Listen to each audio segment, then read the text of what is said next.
Hi there, David here, and I just have a quick ask before we jump into the episode. The Quill Podcast Awards are open for nominations, and I'd be honored to have your vote. It's quick, it's easy, and it means the world to me. Just head over to papaphd.com/vote now before April 20th and add your nomination of Beyond the Thesis with Papa PhD in the Best Podcast of the Year and in the Best Science and Medicine Podcast categories, mentioning the link papaphd.com. It's as easy as that. Thank you for your support. It's good to have your dream job, but try to still stay aware of the fact that maybe it doesn't work for reasons that are not in your control. That can be just money or whatever reasons that are. So look for something else. And also remember that you're going to work in your life, if things go well, roughly 40 years. So your first job doesn't need to be your dream job. Maybe it's just a step towards the next step. So if you find something that is maybe not perfect yet, just go for it. And then if you don't like it after 1 year, then you have some more experience and then you can use that to move to the next step. Welcome to Beyond the Thesis with Papa PhD, your weekly inspiration for post-PhD career development.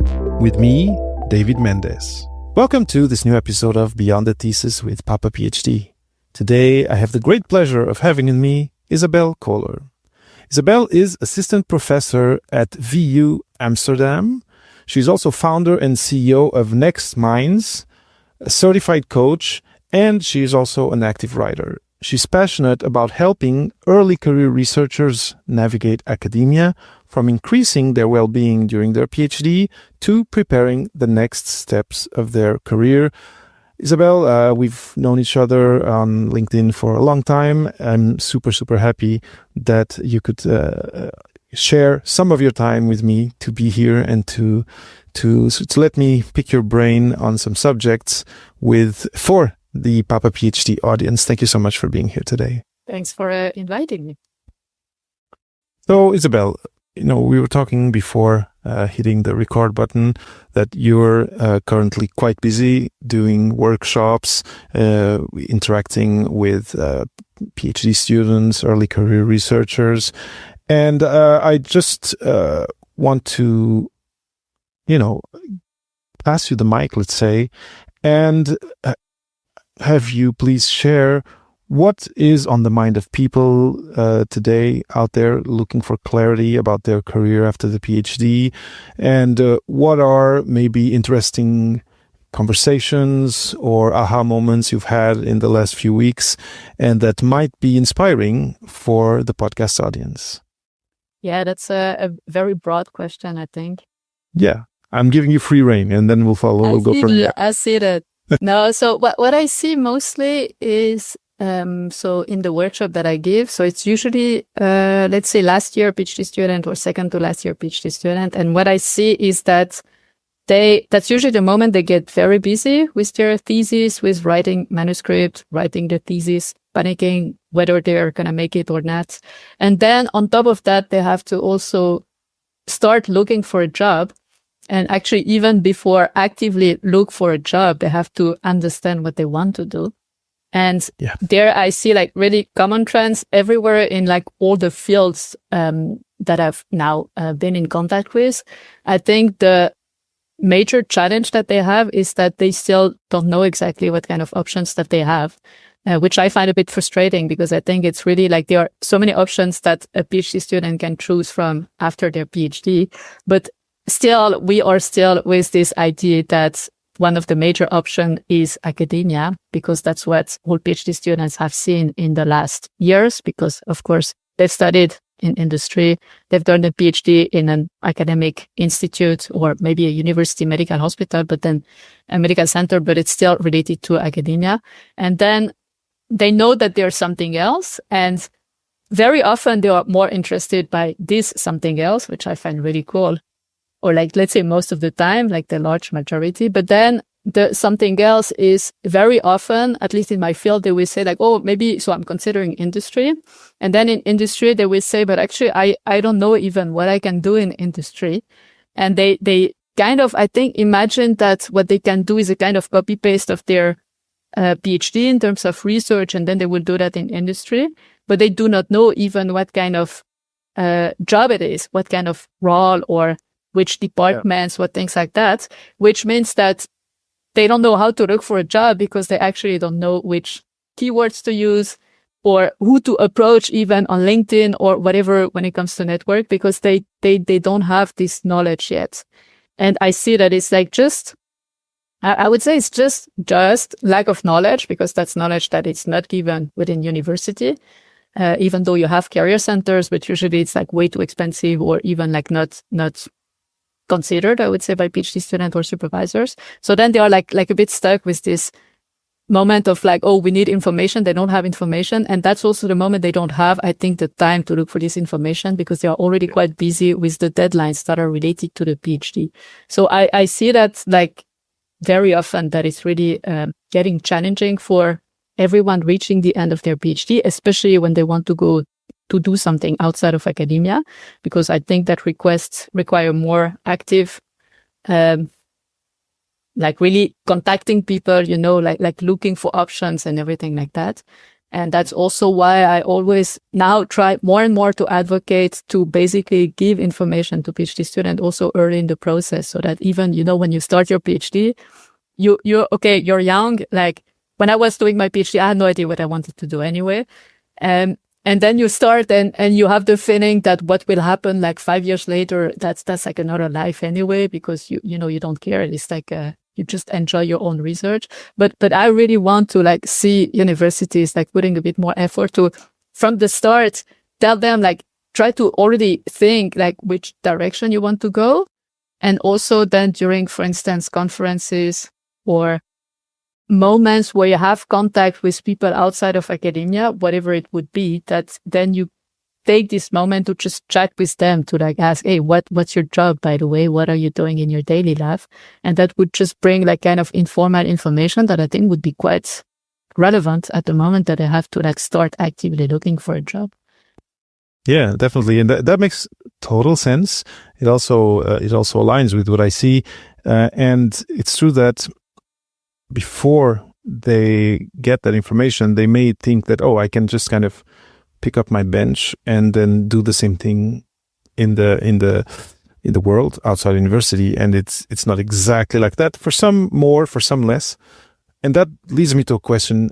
So the students, the researchers you're working with, are they from all domains? Are they in social sciences? Are they in like more life sciences? Do you have, and also the follow-up question is, do all of them have the same type of issue, or is it different depending on where they're coming from in terms of domain? So I'm mostly focused, I would say, life sciences, because that's also where my expertise is and most of my network. So I do have sometimes questions from people, for instance, from social sciences. So that's, I think, a bit different as well in terms of looking for a job. I would say what still is valid is to actually look for information. That should be everyone doing that. But I'm now thinking, based on even in life sciences, I think sometimes I see small differences between, for instance, those in the field of chemistry, I would say, who did a lot of applied chemistry. I have the feeling that they feel that they have more openings or options after their PhD, because they can apply their skills. Exactly. But I'm not sure that you have like so big differences in the field of life sciences. But then it's also, so I'm thinking about, like you're saying about the field, but I'm also thinking about countries, because I'm, of course, like I'm originally from Switzerland. And I think that's also something that may be interesting also for people listening, is I think the approaches is also different depending on the countries. So for instance, in Switzerland, so the PhD is between 3 to 5 years, but you have to graduate before the end of your contract. So you cannot leave your position without having gotten your PhD. So I did almost 5 years, but then when I was finished, I had my PhD and then I continued with a postdoc. But then in the Netherlands, what is different is that the contract is 4 years for most of the project and most of the funding scheme. So it is 4 years, but you can graduate after the 4 years. So what happens is that it's even, I think, very stressful, and I see that. So the large majority of PhD students do not manage to graduate within these 4 years. They do manage to finish experiments, but then they are still busy writing papers and their thesis. So it means, even worse, that they have to finish their PhD while they start with a new job, or finish their PhD while they are at home, unemployed and looking for a job, which in terms of stress, it's like, that's not like variable. So I also notice now differences, maybe more between like countries than between fields, but I haven't talked to enough. That's a good one. I haven't talked to enough PhD students from other fields to see if there are differences in that. Anyway, it's this mission of helping people figure out their post-PhD is an ongoing project. So, you have time and you just have to have more conversations. Super interesting, this point of the differences between countries, because it's something I had not thought about. I do remember talking with someone who was doing their PhD in Switzerland, and you mentioned contracts, and it feels like there things even the status of a PhD is different. It's more like, how can I say? You're kind of more like and this is the idea I have from an old conversation. So tell me if I'm a little bit off key, but more like an employee of the university. You'd have an actual contract, and that's actually, I remember the person I talked with. There was much less insecurity in her than I've seen in other people. I had to write my PhD when I was unemployed, my thesis when I was unemployed, and defend, etc. And I know the stress that's associated with that. And so if you're listening, this, what we're going to be talking about does change a little bit depending on where you are. Yeah, you're what you're saying is correct with the employment as well as a PhD student. And even though, so in the Netherlands, they are also employed. In Switzerland, I was employed, but conditions of employment were different. So in terms of pension, in terms of insurance, in terms of salary that you get, it's different. And that will also, I think that also influences your next steps, because for instance, when I finished my PhD in Switzerland, I did not have rights for unemployment. So then you're a bit like, that's not going to go well if like I didn't have any savings or anything, because the salary of a PhD student in Switzerland was back then quite low. Now I don't know, but back then it was quite low. So then you don't have any savings. So it also, I think, a good incentive to like start early to look for something, because you don't want to be like unemployed. You're even not unemployed because you don't have rights to unemployment. So you're basically no job, but then no money, nothing. So I think that's also in your example as well, like depending on the country, I think to be prepared is quite good, because what comes after the PhD could be, no job, having to write your thesis and or papers, and then maybe no benefits in terms of social security. So that is quite stressful as well. Yeah. And I feel it seems to me that in this context of the Netherlands, where the contract is 4 years, but you can finish after, I think naturally, PIs, labs will try to get, more out of the student, and then, push the student to publish more or improve a paper. And then that leads to the situation you mentioned, which is, okay, now, yes, I've done this extra work, but now I'm in this precarious situation, writing a thesis that I still need to turn in, correct, and then defend. And I'm not, and my financial professional situation is not at all solved. Well, so I think it's interesting. Yeah, it's a good point, and I'm strongly advocating for this to stop, like to really have PhD students like wrapping their PhD within 4 years.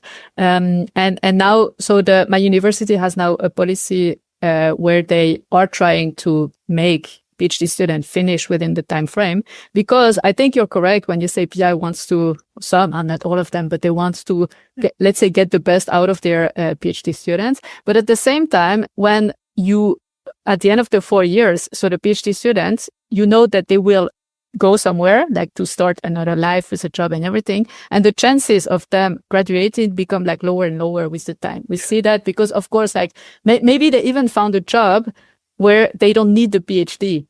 So and then they drop it. Exactly. And the problem is if they drop it, the university doesn't get the money, because every time that a PhD student graduate, the university gets money.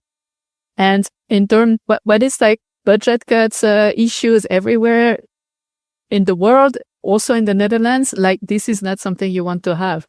So as a PI, you have to, I think, find a good balance, let's say, between, okay, you do want to have some results being published, because also PhD students have to publish, but then at the same time, you don't want them to like disappear somewhere in nature without graduating, because that's also not good for, in terms of money, that's not good for your CV as well as a PI. So, I think it's still better if we all want to have PhD students finishing on time, and even better, like having a job before they promote, so that they can start with the job directly after the PhD.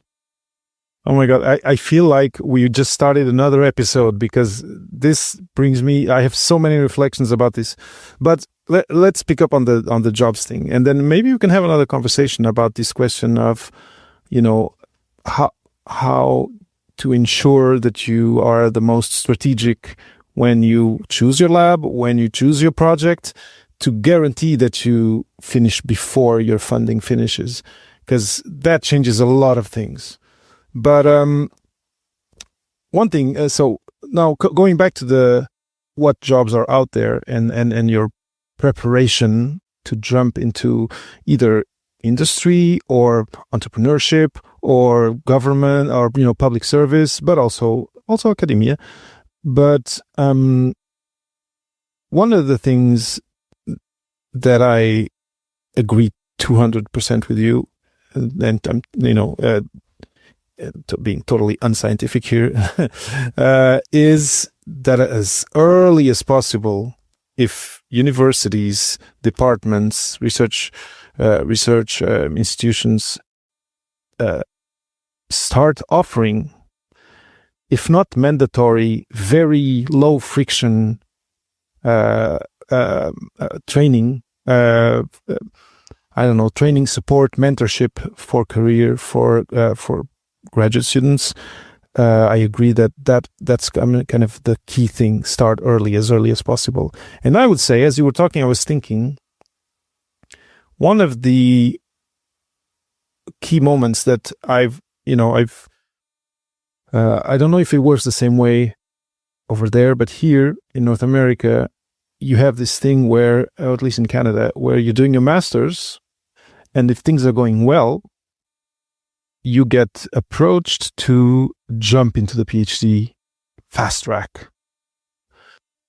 And I think first, that may feel enticing, but it's not always the right choice.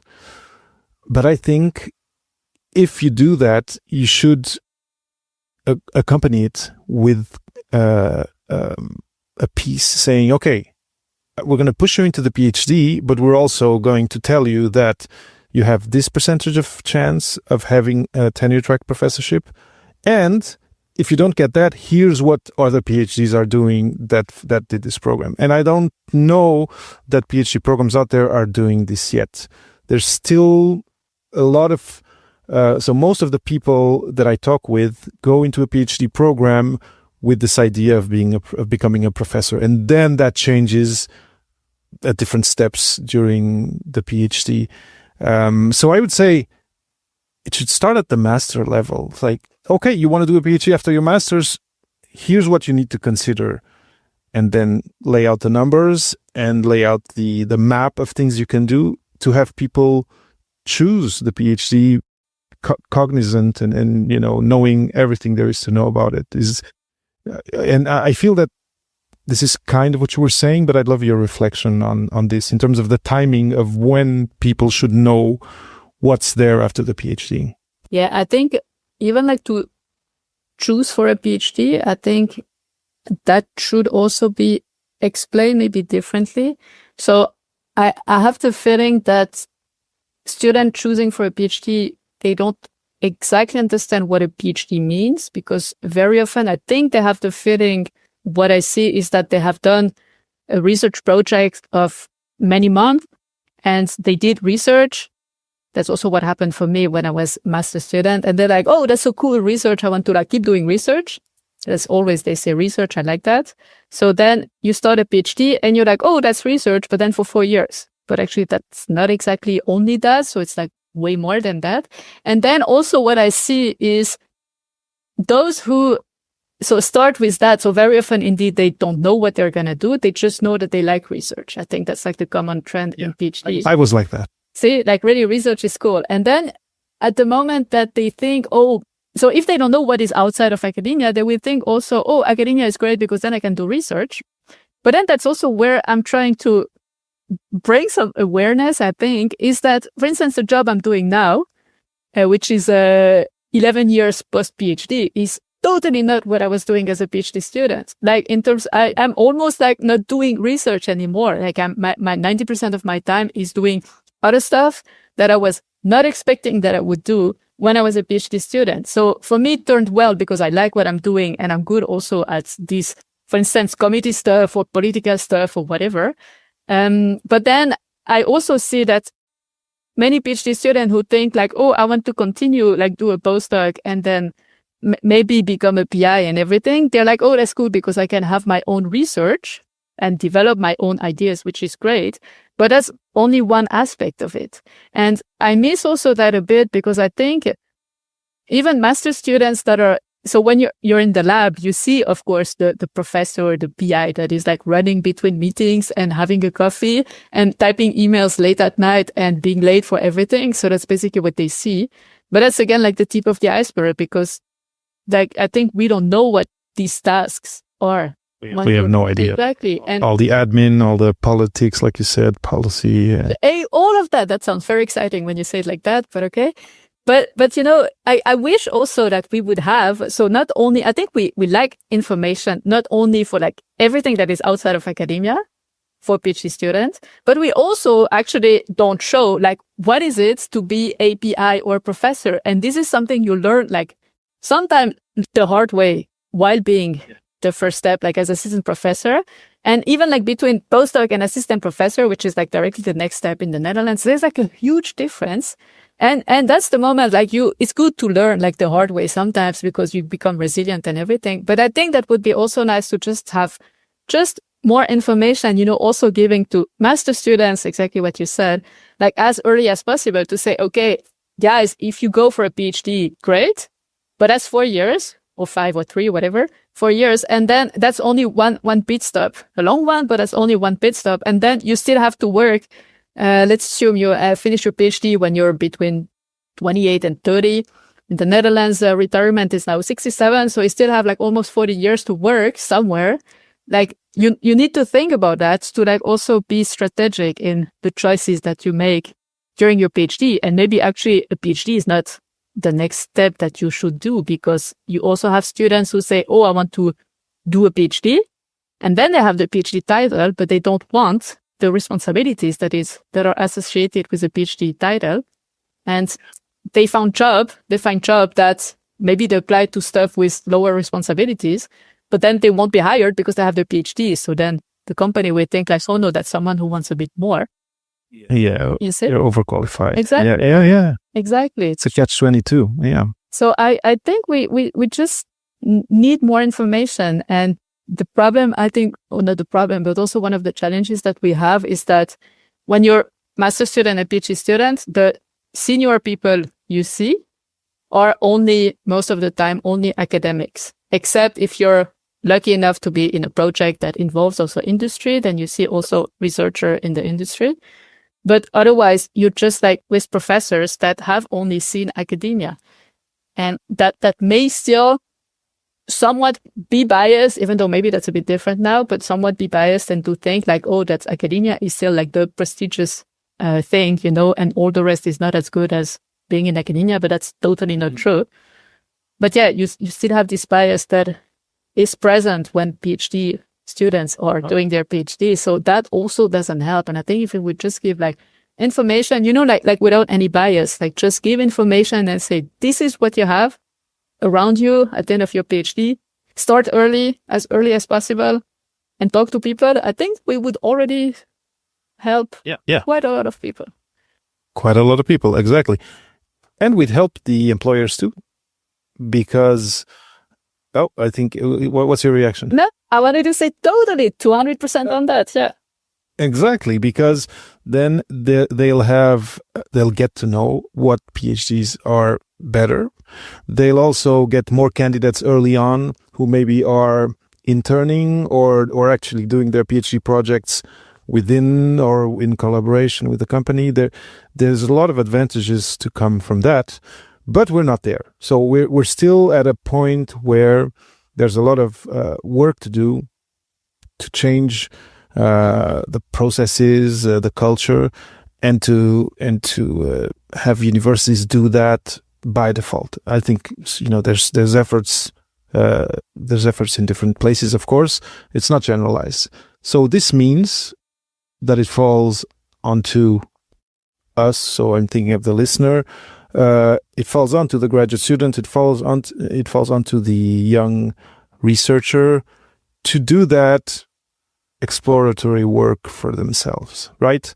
And I'd really love to have your insights on that, your like best practices or great stories that you may have heard of how people navigated that in a very practical and very productive way, let's say. Because one of the things that's sad about all of this is a loss of productivity. Those months where the PhD falls, outside of university because they finished their degree, but is still not working or is just doing kind of a menial work to pay the bills, but is not, he's not employed at the level, let's say, where they should after their degree. For society, it's a loss of productivity. It's a loss also of investment in this person. All these years, there's been scholarships, etc. In any case, what are best practices in this world that we are, where it falls upon the candidate, it falls upon the graduate student or the master students or the postdoc to do that exploration? What are easy maybe avenues to follow, or another way to see it is, what are key avenues to follow when you're trying to get this picture of the landscape? So I think maybe that's going to be a bit disappointing for the audience. So what I also heard and noticed is that, so PhD students, they work hard, right, during their PhD and especially at the end of their PhD. And then sometimes I think they have the feeling that because they have a PhD, well-deserved, the title and the skills and everything, they have the feeling that basically they just need to send a CV or a resume to a company and then that's it. They're going to be hired. Yeah. And PhD, highest degree. Exactly. And I understand that because, you work like crazy and you belong to the top 1%, 2% of the population. I still don't know the stats, but it doesn't matter. You belong to like the top in terms of education. So I can imagine that it makes sense that you think, I just need to put some stuff on a resume, like say how many papers I published and send that to a company. And that's okay. Like I work hard enough, now it's time a bit to chill. And now it's going to pay. It's going to pay. And that's awful to say, but no, it doesn't work like that. And I think that's also like learning a bit the hard way, because I think the way they learn is basically after having a couple of rejections. I think it starts at like 5, 6, 7 letters or no answer or no positive reactions, that they start to think like, whoa, wait, that's not as easy as I thought. So then they panic because they think, I need to put more work. It costs time. And also I have to be efficient and to learn actually how it is to apply to a company, because it is a different skill than the skills that you have learned during your PhD. And so then of course, it's a lot of stress, and then it's delaying all the process and everything. So to come back to your question, I think just like do the work. So maybe understand first that it's horrible to think like that, but okay, a PhD is really hard, but looking for a job will also be something that you have to put efforts into and time. That's also why I say to people, start early, because the earlier you start, the better you will dilute like the effort that you need to put into finding the job. But it's like you do have to like put the work and the effort in that, because otherwise it's just luck if you get something without doing anything. But like you will have to put effort in understanding what are your options, understanding what are the roles that you can find in different companies. If you want to go for a company, understanding also how to sell yourself to a potential employer, whoever it's going to be. These are skills that you need to learn as a PhD student because we are not taught this at university. So it means that like realize that you will need to also put extra work into that in addition to all the work that you're already putting into finishing your PhD. So I think that's something that it's good to realize. And to be a bit more practical, I would say I see two things, like look for information where it is available and go talk to people. And very often these go well together.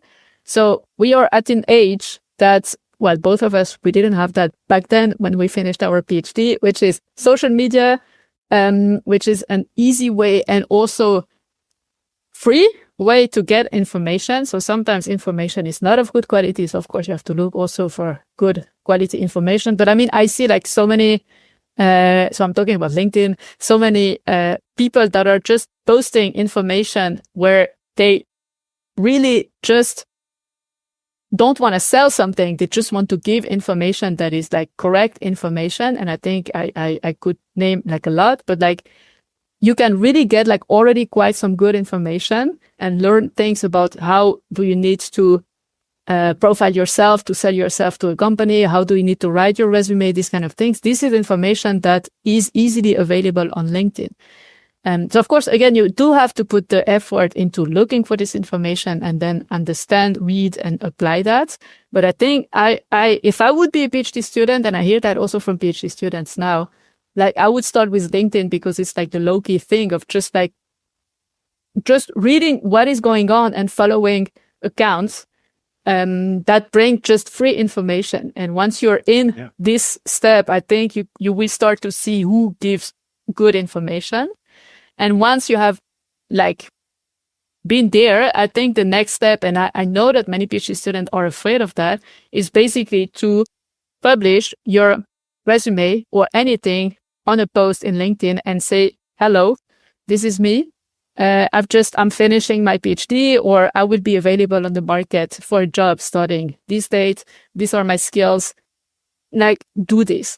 And this is something like, I think many will think like, that's never going to work, you know, why would that work? Like it's going to be diluted in the forest of posts on LinkedIn. But that's not true because it works. It worked with me. Like I've seen, well, I can tell you a nice story that happened today. Yeah, sure. So we had, so I know an ex-student that was doing his master and his PhD in our group. And now he's in Spain. He was looking for a job and he exactly did that. He posted on LinkedIn, nice post where I even not remember, I think he uploaded his CV. And then he just described his skills and he described what he was looking for in terms of jobs. So it was really like concise to the point. He knew a bit what he was looking for. And what is quite funny is that it was in Spanish and I don't speak Spanish, but I know the guy because he was one of our students, and I could see on the CV some keywords. And then I thought, oh, wait, Spain. Oh, I know someone in Spain, like someone from the network, that is there in one of the cities where, they live in the same cities actually. And the field is the same. Well, let me just like put them in contact. So then I just commented on the post, tagging the second person saying like, maybe I think we should have a coffee. And honestly, what I was expecting was that they would just connect and, then it's like one person reacher. And then maybe that would be like the snowball effect towards a job. But what I didn't know is that the second person actually had an opening for a position. And what happened is that the ex-student started in this group yesterday with a new job, just with one comment on LinkedIn, just because he had dared as well to just put that on LinkedIn saying, I'm looking for a job. And I think many say to me like, yeah, but I'm a bit like ashamed maybe of saying that I'm looking for a job. And they don't really dare, or they are afraid, like scared of putting something on LinkedIn because of course everyone can read that. But at the same time, once you go past this and you like see how useful it can be to just like meet new people, even though it's not like your future employer, but just like someone, to get richer in your network, that can be like so useful. Yeah, definitely. No, the potential is there. I've seen also, I've had guests of the show who totally transitioned on LinkedIn from their PhD to a job. It was just through their LinkedIn presence and how they showed their interests and how they presented themselves. Definitely, I've seen it. This is very, it's quite amazing because it's really like one post, one comment, and then boom. But it shows first that there's a huge part of, anyway, it's not that it shows, but because I've had this conversation about the hidden job market and how big it is, and some people anyway, it could be as large as 80% of jobs are not posted, and they're not posted because humans like references, humans like being introduced to someone and having someone vet, or how would I say, vouch for the person. And there's nothing, a paper CV cannot compete with you vouching for someone. So yeah, LinkedIn is super for that. One of the things for people who are afraid of stating that they're like open to work is like the thing, right? There's an option on LinkedIn to just reveal that to recruiters. If you don't want to put it open to everyone, you can just put it that little, it changes your photo, it says open to work just to recruiters, and then this means recruiters in your area, in your domain will, you'll appear in their searches, and this way you don't need to shout it to the world. But that's another conversation. The importance of recruiters, I guess it also changes by country, I imagine. The culture around having recruiters that are representing employers and who do that work of headhunting in a certain way.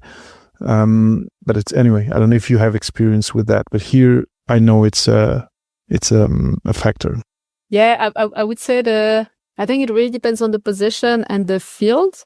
But one thing that popped into my head while you said that, I think it shows also that your LinkedIn presence is also quite important. So that's one of the advices that I would have, that if you're looking for a job and whatever, if you want to put open to work or not, that at least your LinkedIn profile is ready, that it's filled in with a picture from now and not from 10 years ago. Some information in the headline to have like good keywords that you can be found in case of someone is looking for you, and at least to fill all the information on LinkedIn. That doesn't cost a lot of time. That's also, I think, sometimes I find it nice also to just reflect on yourself, like, oh, how do I profile myself? What are my skills that I want to show on LinkedIn? And then you can be like a bit more passive once this is done, if your profile is like ready, and not just like an empty, like that it looks like you're not using that. I think that's a bit of wasting an opportunity that could bring you somewhere. So I think whoever is looking at your profile, I think what is important is that you also just spend some time to work on your profile to make it a nice, like a business card. We don't anyway use business cards anymore, I guess. So at least that you have like a nice profile. And then if you meet someone at some point, you can say, oh, go to my LinkedIn profile, because the information is like summarized there in an online format. So I think that that's something that everyone can start with, that because it's a kind of low-key activity to do. And then at least you have this that is already ready for the next steps. Sure. And it's part of that exercise of learning to advocate for yourself, which you mentioned before, and which we don't get trained on that during the PhD. PhD is, anyway, in my experience, it's a big exercise in humility, and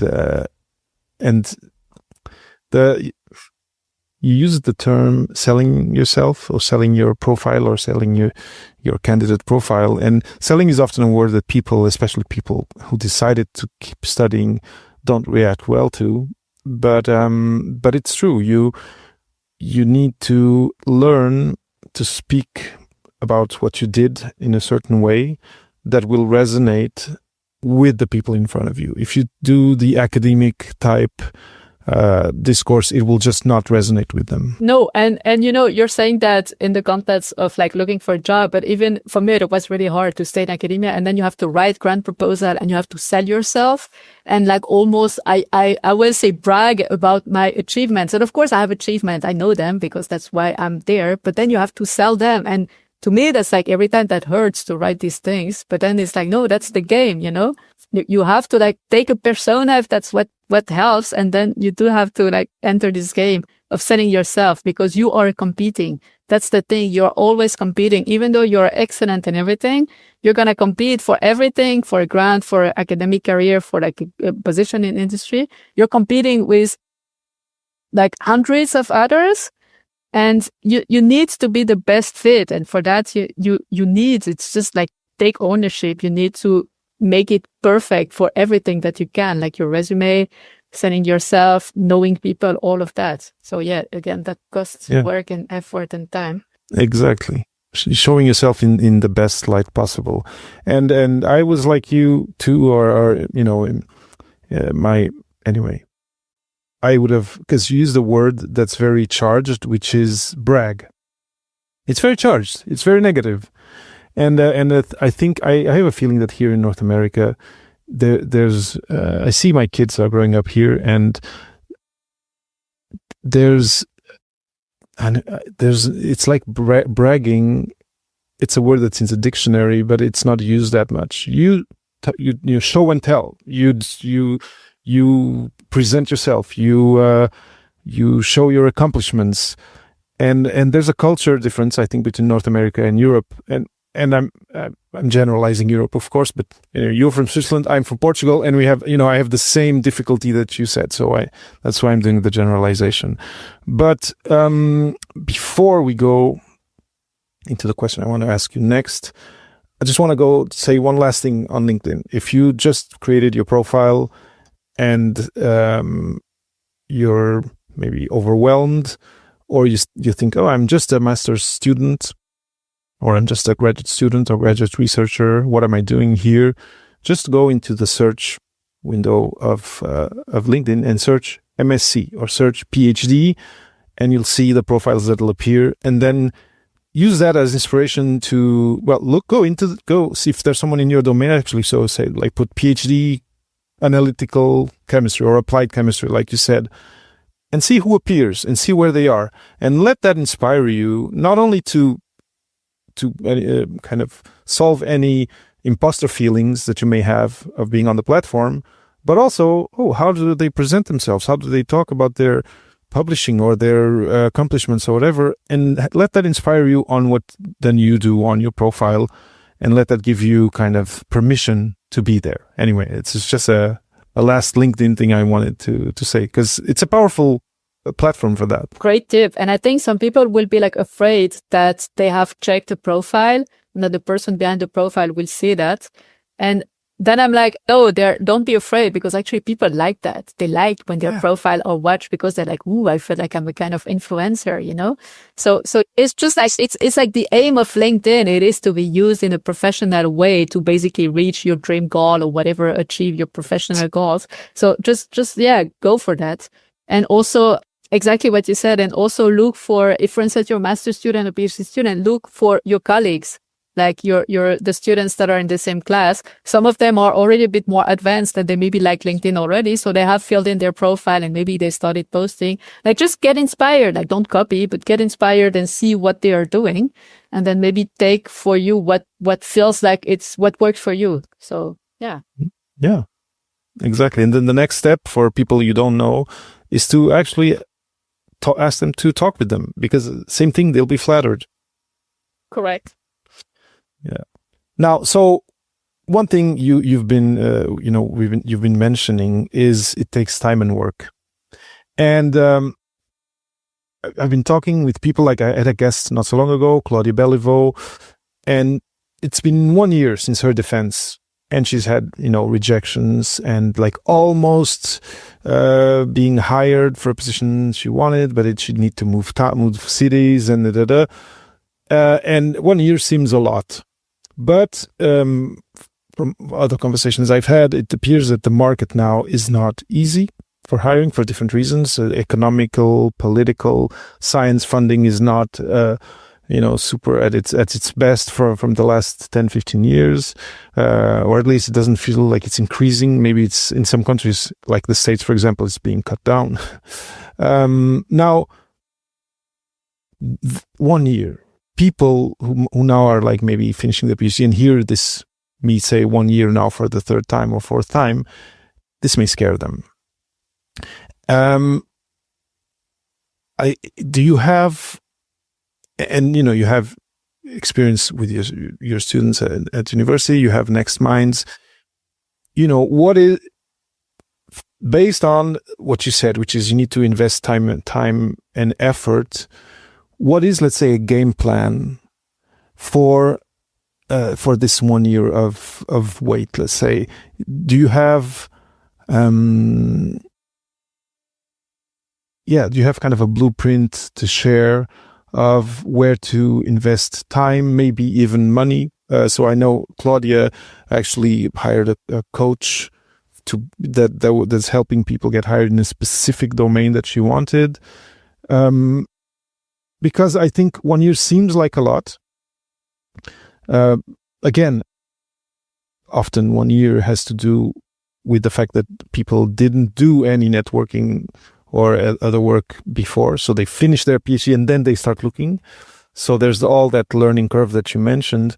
But what's, for someone who is now finishing, what would you say is the domains or the skills or the training that they should focus in that investment of time, of effort, and maybe even some financial investment to accelerate that first hire, which cannot be guaranteed, but no. Yeah, I think so I would say that talking to people, for me, that's like the place where you will get the most return. So try to talk to as many people as possible. So for instance, I'm thinking, let's assume you are limited in terms of money because we will start with this situation. So at least you have money to live. As you're a PhD research. Exactly. Like you end up with, or after the postdoc, like you have no money. So that's a bit a problem. But then, so you have many events, networking events that are free.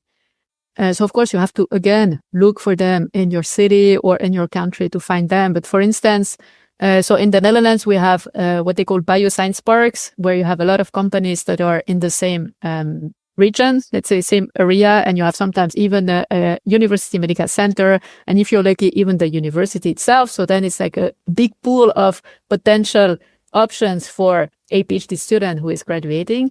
And they do have, so you can see that on the website, they do have like regular events at least once per month where there is something happening.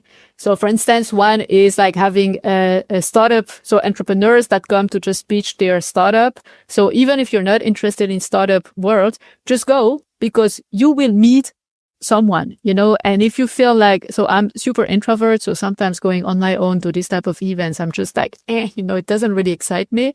But then grab someone with you, like a friend or another PhD student or someone, just to like be there. And even if it doesn't lead to anything, at least it's free. You feel like you have done something. I think the feeling already of doing something and just taking ownership of your future, I think it already makes you feel good. And then very likely you will talk to someone. At some point you will talk to someone, and then even if it doesn't lead to something right now, like they have a position for you, maybe it's going to lead to something like 3 months later, or maybe they know someone, and then you will contact someone else and something like that.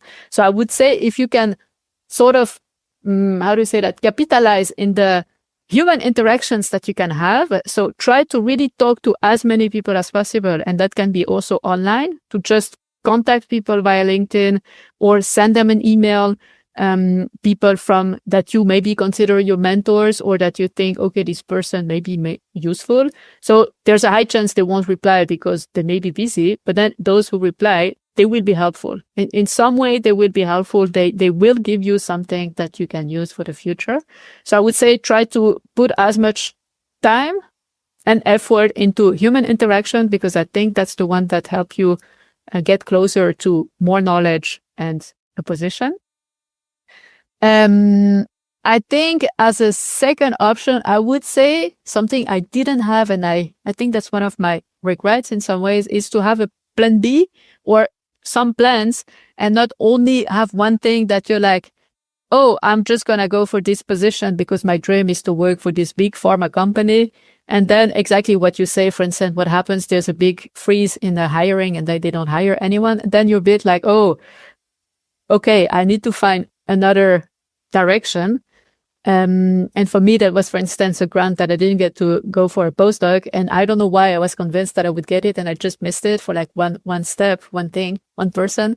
So then you're like, oh, cool, I don't have a plan B. And you just think like, why didn't I have a plan B or whatever thing? So always think like, it's good to have your dream job. I think that's already great if you find your dream job, but like try to still stay, aware of the fact that maybe it doesn't work for reasons that are not in your control, that can be just money or whatever reasons that are, you don't have any impact on the control on them. So look for something else. And also remember that you're going to work in your life, if things go well, roughly 40 years. So your first job doesn't need to be your dream job. Maybe it's just a step towards the next step. So if you find something that is maybe not perfect yet, like, just go for it. And then if you don't like it after 1 year, then you have some more experience and then you can use that to move to the next step that would be maybe more exactly fitting. And what you said about the coach, I think that's also if you do have the money, but I think that's usually quite expensive.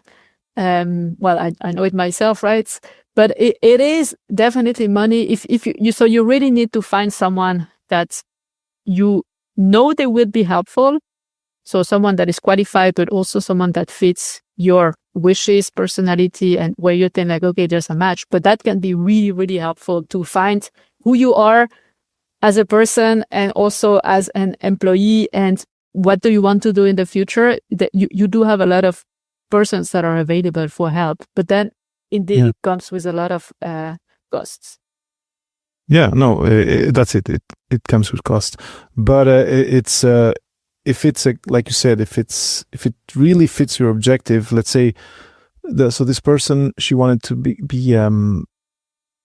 it's not exactly, but let's say medical science liaison, and this coach was specialized in that. So she came from pharma and she was coaching people, especially being hired on that. So she decided, and she had the possibility of spending that amount, that money, but if it's specific and if it's really going to help you reach your exact goal, and you can go for it, because it's like you said, it's something we really don't know how to do when we come out of the PhD. So we do it wrong a few times, and then we get all these rejections or these ghostings where there's not even a rejection. It's just crickets. You don't hear anything, and you don't understand why. The important thing is don't keep, if it's not working, don't keep doing the same thing. And one way to change what you do is to get some mentorship or coaching from someone who can tell you, okay, here's what you're doing wrong, change it, a little bit, change it like this, change it like that, depending on your domain. But I really like that your first go-to idea was talking with people, because I do think that's the cheapest, sometimes zero cost, but most powerful thing that you can do, because like you said, even just one comment on LinkedIn can get you hired. And that's just human communication. It's not coaching. It's not, investing in pro photos of yourself or your profile. It's just talking with people. Yeah. And it can be like, so it's basically looking for help, I would say. And then in this case, it's like cheap help in terms of not expensive. And again, like you work with a lot of people at universities, like your supervisor, if you have a good contact with them, or whoever, colleagues or alumni or something like that, you always know people. So just contact them. And again, like many will not reply because everyone is super busy and everything, but then that's okay, because it means that they are not there to help you, but you will have some that will make one step to help you in some ways. And it can be maybe like, oh, I don't have time, but go talk to this other person. But then you're already one step further because you got a new person in your network. So like, don't shy away, because I also hear that, I think that's maybe a good tip as well. So I receive a lot of messages everywhere, like LinkedIn, NextMinds, the VU, from previous students, current students, other people that I don't know, people that at some point I met at a conference, and they ask me for some kind of advice or maybe guidance or help or something. So every time that I can do that, I try to help. So not always, because I have limited time as well. But then very often they start their email. So I always have to laugh with, oh, I know you are super busy. And I know that I'm not sure you can help me. But then I'm like, of course, I'm super busy. But you do have people who actually like to help others. Yeah. And I have colleagues who also always are present to help, even though they are super busy. So don't assume, don't think, oh, I'm not going to send an email to my professor, mentor, whatever, because they are super busy. Yeah, of course they are. But you're also an important person, and maybe they would like to also help you, because that brings some happiness in their job as well. So don't don't be too scared of or ashamed again of writing. Just do it. And then if you're ghosted, okay, no, don't take it personally. Exactly. And then go ask someone else, maybe send a couple of reminders and then go ask someone else, because at some point someone will help you, and hopefully more than one person will help you. Yeah. Yeah. No, that is true. And the one thing you said that's also interesting is that kind of the billiard ball effect that you can create. If at the end of each conversation you ask the person, do you recommend me to talk with someone else? There's someone that comes up to mind. That will help you even exponentially grow your network, your networking effort, because then you'll have an actual contextual suggestion that's going to be very probably interesting to you, and that allows you to already put on your agenda the next conversation. Yeah. And if it's not now, again, that's one thing that I find brilliant is maybe it's not helpful now, it's someone that you park somewhere in your mind, but then this person will come maybe 10 years later. I had people now that I'm thinking that I met 10 years ago, and now we start maybe working together because that's the moment, and 10 years ago was too early, So if everything that happens at some point, I'm really convinced that will lead to something, but maybe not now, but then keep them, somewhere in your mind. And then at some point, you end up having a podcast recording with someone you met on LinkedIn many months later, these kind of things. So at some point it works, it brings something, but you maybe don't know what it is.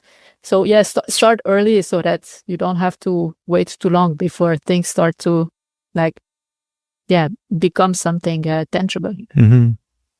Yeah, we're getting to the end of the interview, and I have two questions, and then just let me gather my thoughts here.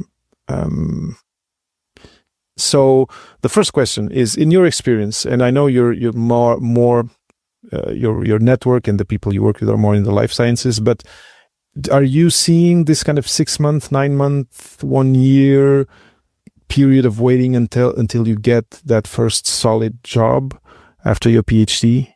So that's funny, because I think it was last year that I did a small survey on LinkedIn, filled by 75%. So, in terms of stats, we're going to do with what we have. And it was all field. So that was really everyone who had a PhD. And then I asked, how long did it take after your PhD to find a job? And that's so funny, because not funny, but interesting to see. It's really diverse. So you have those that indeed had 1 year to wait, but that was not the majority. I think the majority, for what I remember, was between 3 to 6 months. And we had roughly 1 quarter that was between 0 and 3 months. So it is, I think, really dependent on many factors. But for the audience that is now listening to that, don't be afraid of hearing this 1 year that you mentioned many times, because it can be that after 1 month you already have something, and it can be that maybe you need to work a bit harder to get something. So I don't know if that's field related or not. I think it's more opportunity and a bit of luck, but I would say I saw a lot that found a job quite quickly, which also surprised me positively. So I think that's something good to keep in mind. Yeah, so if you think of the bell curve, I imagine on one side there's luck, and then on the other side there's unluck, and then in the middle maybe is the 6 to 9 months.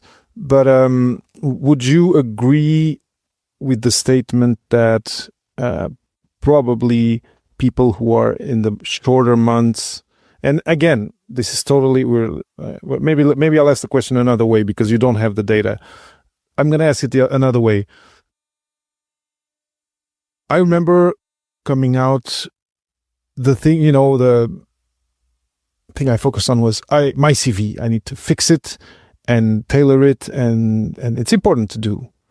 I never thought about networking. If you had to, let's say, invest, if let's say you have limited time to invest on either CV tailoring and cover letter tailoring or networking, what would you say the priority should be? And I know it's not a really realistic question, but no, I think, but it's funny because you're saying I don't have the data, but in this survey, I actually asked people also, what is the role that networking played in finding a job? See, and there was a lot indeed, the ones who found a job. So there was kind of correlation in the ones who found the job a bit earlier. They said that they had something related to networking that helped them. But they also, again, not to scare anyone, but so networking is important. But then other people also said that networking did not play any role in them getting a job. So that is also possible to get a job. But I would say, to answer your question, yeah, networking definitely. And you know why as well? Because if you start talking, let's assume you want to go to industry and you start talking with people from the industry, they will also tell you how you need to write your resume. And that's going to be way more efficient than trying to figure that out yourself, even though now you have information available and everything. But I think to have a time efficient process, that's what we also would like to have, is go talk to people and then say what is needed for the audience that I will have when I apply to a job in your company. What do I need to show? And even better, ask them, would you be open to help me or share your CV with me if they have been recently hired? Because maybe it's amazing. Yeah. Like people, for me, it's really people go to people because they will help you in some ways. Again, some will say no, but then maybe you have one lucky person who says oh, but let me tell you for the CV, this is what you need to do because that's what they're going to look for, or in the interview or something like that. Yeah, no, that's such a great one. And, yeah, I'll keep that in mind because it's really, really good, and it's true. And I think I still have one last kind of fun question. But what's difficult for us is, especially coming out of the PhD, we got used to I solve everything on my own, and I can workshop this. So I can workshop the CV. I can spend time on the computer, see what Harvard CV, whatever, and I'll do my own. And then you fail, and then it doesn't work for you. Of course, with infinite time, you can reach anything, but you don't have infinite time. So, like you said, and you said it exactly the right way. If you want to do it in an efficient way, the best, fastest path is to talk with someone who can actually show you how it's done, and then you cut the parts of your CV who are useless. You flesh out those that are useful. You kind of learn the language you need to use. And then, you'll probably start having calls or responses faster. Yeah. So my last fun question. From introvert to introvert. But it's just, you'll see, it's nothing super, but I think it's fun for me because you mentioned that you pick someone up and you get a friend to go to a networking event. But then I remember, and today it will be completely different. And my introversion, extroversion balance, I think, has changed with the years and with the podcast. For sure, the podcast has had an effect on that. But I remember being at this event and just not knowing what to say to people. And I did what you said. I went with a friend. I went with Sati, with a friend, and I was extremely introverted and self-conscious. So I have a trick that I usually share, but I'd like to have your take on how you do it. How do you strike conversation with someone that's at one of these events that you don't know, and that and that has a tag with their name, but it's not someone that you know at all? Yeah, that's a good one. I think if I would really be alone, so without any extrovert friend that I would use to introduce me to everyone, exactly. So what I usually do is I like to listen to people, and I'm interested in them as humans more than as, let's say, scientists or whatever they have done in terms of work. So what I usually try to do is to approach them if I want to approach one person. So I wait until the person is alone. So I don't like these big groups and everything, because that my God, this is not the best. So the person is alone, is not stressed. So usually if the person is somewhere close to a drink or getting a good drink, it's a good moment. And then I will go to them and not give them a compliment, but mention something that I see on them, or that I think about them, or that I heard from a talk they gave or something like that, and just say like, oh, I really liked when you said this. And then, by the way, and then I'm introducing myself and I shake their hands. And then usually it's a good opening for a conversation. So to pick something that from them that I liked, and then it shows that I have some kind of human, or that I like to have like human connection. And then usually that's the way that it starts. But now I'm that's very really curious about yours, huh? Well, that's very, very good. And it's interesting because you really focus on the approaching the person, and I wasn't thinking so much about that, but it's a great point. Especially I like how you are kind of sensitive or observant of their body language, and are they relaxed, are they with the drink. That's really a great point. Then if you have kind of a bridge, like you said, to mention something that starts the conversation, it's easier. For me, the change between how I thought things were done and how I would do today is, I thought, okay, I need to have this kind of elevator pitch ready to kind of say, hi, I'm David, I do da, and that's very uncomfortable to me. And I, as an introvert, or yeah, and I think it's one of the things, and you mentioned it too, one of the things that for people who see themselves as introverted or anyway, consider themselves to be a little bit shy, is a bit like we were saying on LinkedIn. People are often flattered if you ask them questions. So you can just, like you said, say, this is me, I'm PhD, I just got my PhD, I'm here, I'm here at the event to understand whatever the event is covering. But I'd really like to hear about, once you've had that bridge element that you said, that comment that starts the conversation, switch to listening, to asking questions that lets the people start telling a story, and then that'll get you into the oh, I'm in a conversation, I know I'm listening, but you're in it. It's no longer a foreign or frightening thing. I'm actually good at listening, so now I can pick up on whatever the person says, ask a next question, and then eventually the person will ask a question back, and then you don't need to be in full control of how a conversation would go. So that's my thing, is using the asking questions and being in listening mode. Quick. I think the listening mode is something that people that are a bit more introvert is good at. So basically just stand there and listen.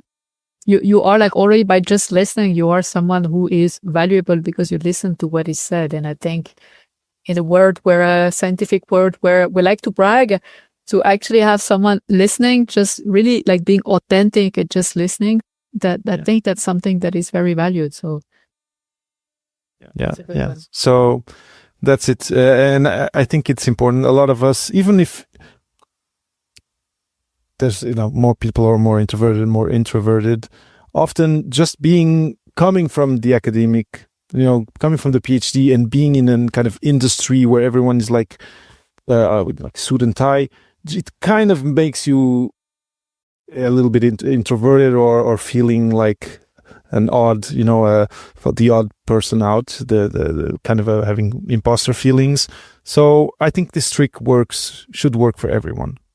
Yeah, that's start by getting people talking. And it's the way you learn, if you feel uncomfortable, then it's okay. It's just okay. It's part of the process, of just learning. So you just acknowledge like, okay, I don't feel good, but just be there and continue. And then afterwards, the day after, maybe you just reflect on that and you're like, oh, maybe I could have done that differently. And then next time you do things differently. So no, it's not that because you feel uncomfortable that it's bad. It's just also part of your self-growth happening. And it's actually quite good. Then you learn from that. And then next time would be better and better and better. Will be better. Exactly. Always. Exactly. Excellent. Isabelle, the time is up. But before I thank you, I think people listening would be very interested to know how to reach out to you. You have your project NextMinds, which I think it'd be great to let them know more about it. So, in the next few minutes, could you talk about what NextMind is, how people can reach out to you, and the website too. Of course, all these links will be in the show notes. But it'd be great for you to share that project, what it is, how people can go explore it, and then also how people can thank you for what you shared today or ask you questions to dig deeper into something, to anything we talked. They can send me chocolate if they want to thank me. Aha. No, so I have my own company called NextMinds. So where I basically focus on helping early career scientists, so mostly PhD students and a postdoc. I do that by giving workshops. For now, it is only in the Netherlands, but I'm also giving webinars. So if someone is interested from an institution, a university, that you can ask the university to contact me, and then we can organize a webinar on different topics, such as, for instance, what we just discussed today. So how to prepare the next steps. So I try to do tailored workshops as well, like of the duration that is needed. So you can find me on the website nextminds.net. There is also some information. There's my email address, so you can send me an email. There is a contact form that you can use to contact me if you want. I also do coaching sessions also via so online format. So this is also something where I can help you like really one-on-one if that's needed. And I am quite active on LinkedIn, as you now may know, because I love writing. So I also like to share free information on LinkedIn. So you can find me also there. And last but not least, I send every second week a newsletter to the community of NextMinds that is also free, where you can learn of everything that is related to being a PhD student and topics such as career, mental health, finances, all of that. And you can also subscribe to it on the website. So NextMinds.net. Excellent. So I will share all of that on the show notes of the episode. Isabelle, this has been a great conversation. I think the thing that I find super inspiring from all you've shared is that mostly what you've presented as being super important for people to focus to is nothing technical, is nothing it's not further training that you need to get or maybe invest to get. The thing that you put at the center of this discussion of how to get ready for your post-PhD career was the human factor. And this is something that aligns tremendously with what I believe and what I try to share with people.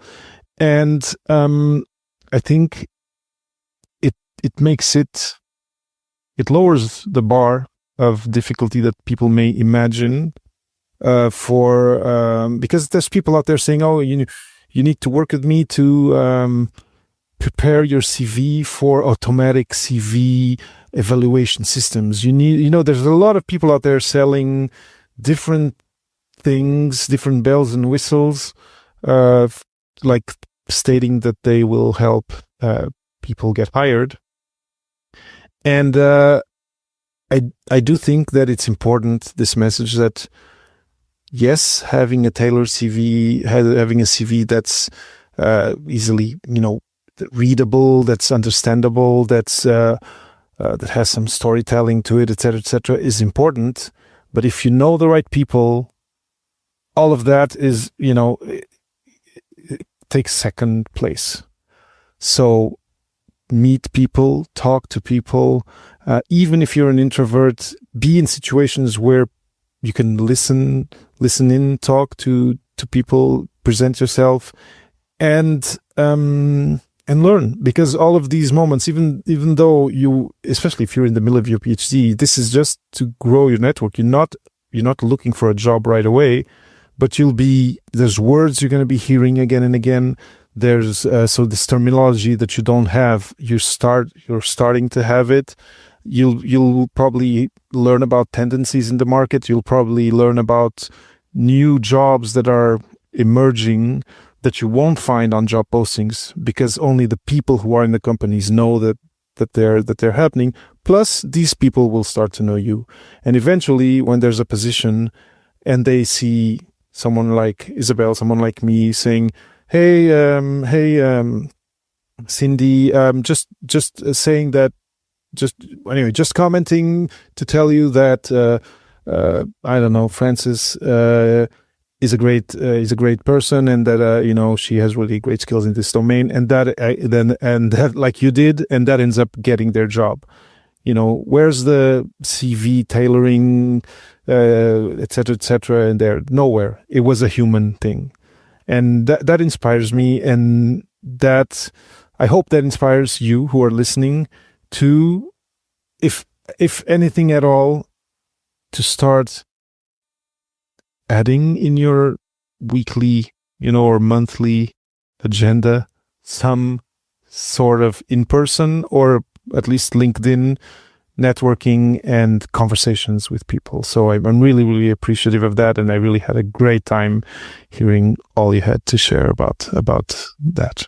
Thanks. And I think, remember that you're going to be hired by a human, not only by a computer, maybe a bit, but like mostly by a human. So be a human yourself. It's still about human interactions. And on LinkedIn, or just like face to face, or, via email, that goes back to just like being human. So yeah. Yeah, exactly. So Isabelle, thank you so much. It's been a pleasure being with you on the microphone for Papa PhD. I wish you all the best for your projects. I hope you keep helping the most people possible through NextMinds.net. I hope more and more universities see the interest and see the value that these types of workshops and coaching brings to people, and that they put it in their priorities to offer these services early to all their graduate students. So thank you. Thanks a lot. Thank you for listening to this new episode of Season 6 of Beyond the Thesis with Papa PhD. Have a question about this interview? Want to leave a comment about the podcast? Have someone you want to recommend to be interviewed? Go to speakpipe.com/PapaPhD and leave me a voice note. Just hit the big record button and leave me an up to 90-second message. I listen to all my messages, and I consider all of them for feature on future episodes. speakpipe.com/PapaPhD. Hope to hear from you soon.